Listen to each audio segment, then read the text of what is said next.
l'actualité du jour présentée par Gary Diagne. Nous allons commencer avec l'armée sénégalaise qui mobilise ses troupes. Le regroupement des troupes sénégalaises d'Etsen Economif dans le cadre de la contribution du Sénégal à la force d'intervention de la CEDEAO au Niger est en route sur Thiès à partir de ce lundi 14 août.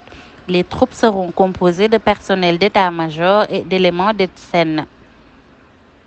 Le message semble dire que ce sont les troupes sénégalaises ayant opéré à l'amunissement Mali qui seront déployées pour l'opération de la CEDEAO et le Sénégal, comme tous les pays concernés, se prépare dans ce sens, nous souligne une proche du commandement militaire. Le Sénégal a atteint l'insuffisance en oignons, selon le ministre de l'Agriculture. Aly Ngouille Ndiaye a abordé la crise de l'oignon devant le jury du dimanche. Ce 13 août, la denrée fait l'objet de vives spéculations. La rareté du produit associée à la hausse vertigineuse du prix donne le tournis aux ménages. En effet, vendu à Borchamp entre 350 et 400 francs CFA, le kilo d'oignon flambe à 2000 francs CFA dans certaines localités du pays. L'année dernière, peu avant le Magal de Touba, celui-ci avait grimpé jusqu'à 2500 francs CFA. Parlons politique. Candidat à la candidature de la majorité en pouvoir, Benno Bokk Yakaar pour le présidentiel 2024, Aly Ngouille Ndiaye, maire de la commune de Linguère et ministre de l'Agriculture, mais l'actuel chef de l'État Macky Sall qui a reçu mandat de choisir son successeur dans la mouvance présidentielle devant ses responsabilités.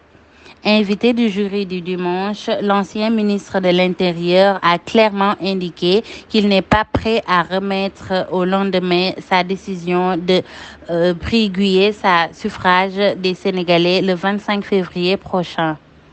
Parlons de lutte. Ce dimanche, alors qu'un gala de lutte est organisé à l'Arène nationale 6 au Technopole de Pikine, les agresseurs ont dicté leur loi aux citoyens qui basaient à leur occupation. Selon des témoins sur place, plusieurs personnes ont été dépouillées de leurs biens aux abords sur le chemin qui mène à l'Arène pour une marée d'individus armés de couteaux et autres armes blanches. Parlons de l'actualité internationale avec le président nigérien Destiny Mohamed Bazoum est au cœur d'une controverse croissante après avoir été séquestré par des militaires lors d'un coup d'État survenu le 26 juillet.